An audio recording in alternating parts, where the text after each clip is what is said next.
I would argue that code switching is absolutely both linguistic and behavioral, but I feel like the It's behavioral. also like the clothing that you wear. Mhm. It's like saying, like, when you walk into a certain situation, it's saying that, like, it definitely, like, the clothing, the wear, the wearing makeup, not wearing makeup. It's how you present yourself physically, um, physically as well as uh, vocally. It's all about presentation. Oh yeah. And so, like, obviously, we should ask the question of, like, why do people even do it, right? So, like, I do want to look at some of the comments here. Arpi does say that code switching needs to go, right? And then Kaishana did mention that code switching is a way to hide who someone is. And I think we just mentioned this one too. They switch how they speak based on people's perceptions of them.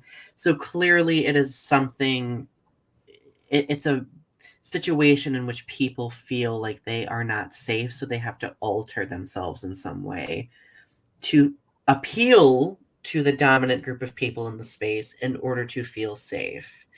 Now, like, there are situations where I think that people have kind of like owned code switching and have kind of used it as like a mode of empowerment too, to like covertly communicate in a Well, way. there's so many mundane forms of code switching that I don't think people realize that they do all the Mhm. time. Like, here's a mundane form of code switching. Um, Personal example. Um, I code switch with my doctor's office all the time. Like, I I am kind of in an informal sweat setting right here with you now, but when I go to the doctor's office, I tend to be in a more formal setting because I expect a certain amount of professionalism from my doctor's office. So I'll use my legal name with them, and I'll use my sex of female at the doctor's office because I do gynecology appointments and I do certain things. So I will identify as a woman at the doctor's office because I expect them to look at me physically as a woman because of my sex at the Mhm. doctor's office. So I will code switch at the doctor's office and physically come at them as a woman at the doctor's office because of certain things that I need from them at the doctor's office. Interesting. Because, well, like it also gives you, I would argue, some semblance of control and safety over perception in some way. Although it's sad that you have to, you know, create that, in order to, or manufacture that in order to make other people feel comfortable, even for the sake of professionalism. It's not that it's not about comfort, it's about the fact that, like, I'm coming at them with the fact that I need certain services, and so when I present myself in this setting, this is what I expect from them, and this is what I want from them, so this is how I'm presenting myself to them. So Right, yeah. it's not a matter of having to do it out of safety. It's that this is what I expect from them, so this is how I'm going to present myself to them. I want to harken us back to an episode toward the end of last season. I think it was just Heather and I in that episode, and we were talking about the commercialization of pride. Um, and we're going to probably be referencing the commercialization throughout this whole discussion as well. But we wanted to talk about like performative pride. So, like, if we were to define what performative pride is, how would It's we define that? it's every June 1st, some corporate company slaps a rainbow on their Rainbow supernova. rainbow on it. It doesn't matter. It doesn't matter that LGBTQ plus means lesbian, gay, bi, trans, and queer. It just For corporate, it just means rainbow. Rainbow means gay. That's all it means. And it's all to make some money too. But it's all to make some money. It's all to make it's all for your money, because it has been shown that if you show a certain amount of diversity support, you will make money. Absolutely. As we've noticed with businesses that we'll be talking about tonight, including Budweiser, Target, Kohl's, among a few. So just to provide some, oh, go ahead. Because June 30th, 11:59 p.m., it's gone. Oh yeah, like, and it's ceased to exist, right? Like, it's like Cinderella effect, right? It goes as quickly as it came. But so the reason why we're really wanting to draw attention to this topic tonight is because there have been some businesses who've been receiving a lot of threats, boycotts, etc., from conservative hate groups for even supporting or having Pride merchandise. So, like, going back to Target really quickly. So, because of the level of flack that Target has received, they've made the decision to scale back their Pride merchandise. In fact, some Targets are completely removing their Pride merchandise and sending it back to corporate altogether. So, obviously, what does that mean for us as the LGBTQ plus community? That means that another entity or institution has essentially caved to the commercialization of it all. Right? That really saddens me, because they're, the one good thing I really liked about Target in the last couple of years is being able to, as a non-binary person, Target was starting to, during Pride, sell binders in the store during Pride. So if you needed a binder, you could go to the store and be able to purchase it in store.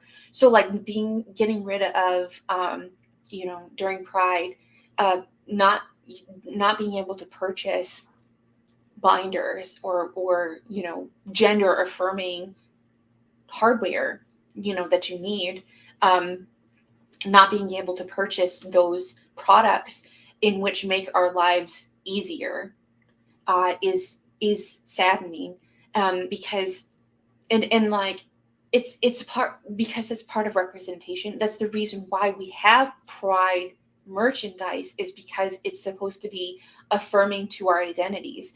And like the thing about it is like, this Pride merchandise was made by LGBTQ plus people. It was made by our community. And like, that's what saddens me the most, is that these, like, yes, some of it was corporate, and like it is like, part of the corporate. So it's like not exactly like the most inspiring stuff. It's like, it's corporate approved. So it's like, it's going to look a certain way, it's going to look corporate.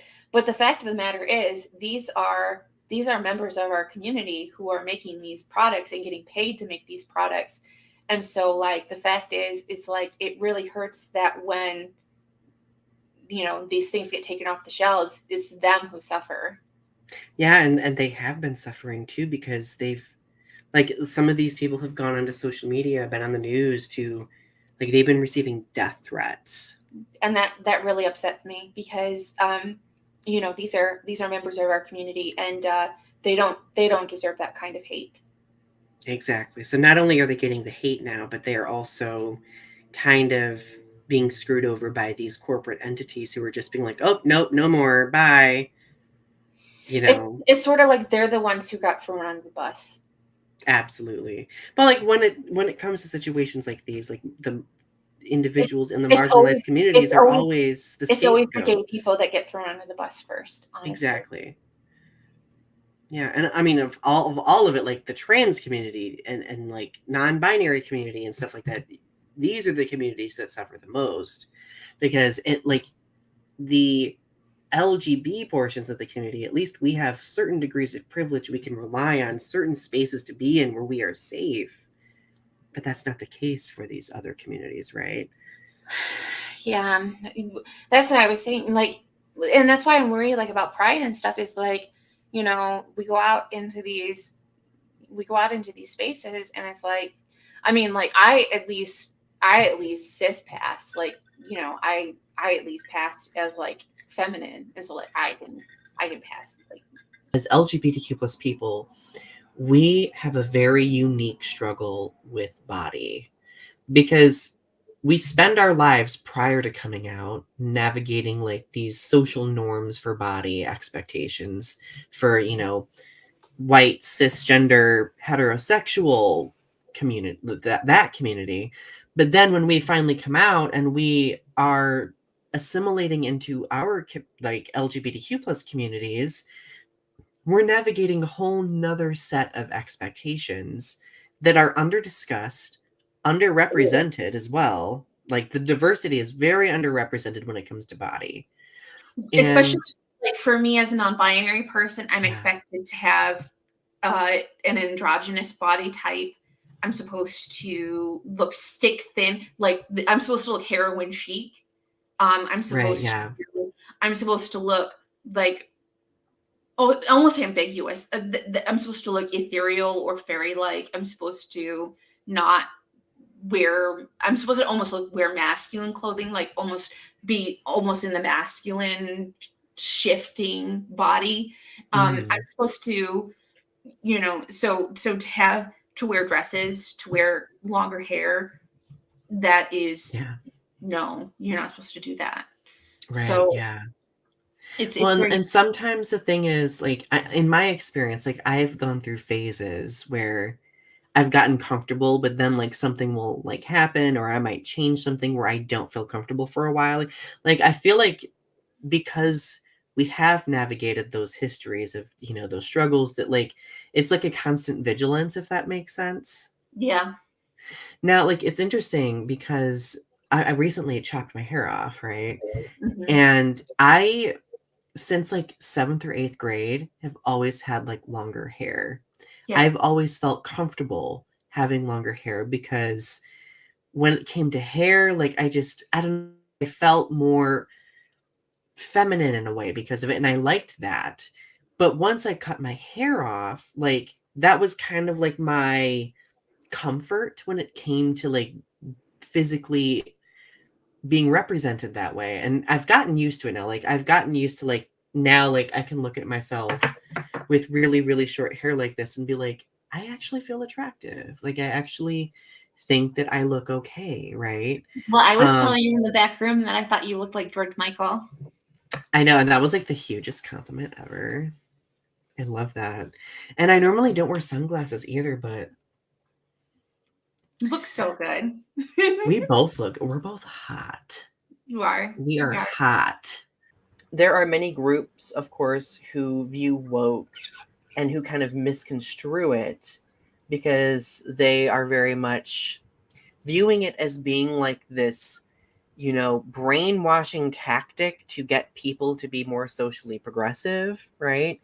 Like I will hearken back to Governor DeSantis. He basically has said that woke things die in Florida because he doesn't believe in woke ideology, which could range from anything to from like studies in BIPOC communities, like LGBTQ plus presence and existence, etc. Like any of that is considered woke. It almost seems as though like woke became a term for like becoming uh, a Democrat, or like the social justice movement of the democratization of that. It was like woke and Democrat became intertwined together. And so like when it said like, it was like when he became woke, it was sort of like it became like this whitewashed term for becoming a Democrat. It was sort of like Mhm. it was almost like an insult hurled for going over to the Democratic Party and Right. becoming one of the Democrats, even though Yeah. you don't necessarily have to be a Democrat to be a person who is who is of the social justice movement, or to show, you know, to Like have, simple social awareness. Simple yeah, social or awareness. just to not be racist, or to not want cops to shoot Black people, or you Mhm. know, or simple things like not wanting police brutality, or but it was like those things are considered woke, or not wanting wanting, allowing for gay marriage, or allowing for trans people to be able to exist in certain spaces. And it was sort of like those things became synonymous with becoming a Democrat and being woke. And it was sort of Mhm. like, though, it was like having human kindness and human empathy towards other people to exist in certain spaces was this idea of becoming democratized and becoming woke. So basically, it says that even though Hollywood is becoming more diverse, with and is becoming two-tiered, with studio releases, that you do have more diverse studio releases from Hollywood, that you get things like Everything Everywhere All at Once, where you have things like that. But it's actually that you get more diversity in things like streaming service releases, from like Netflix and things like that, where you'll get a lot of like diversity in streaming services, but like theatrical releases, they try to play it safe for Mhm. white males, who go to theaters, so they don't tend to, risk it all by doing diversity in theaters, um, because they want to play it to a white audience. So because they said, there was a quote that really upset me. They talked about, with the industry unstable, what we could see was the culture that Hollywood has always relied on when in need of a surefire hit.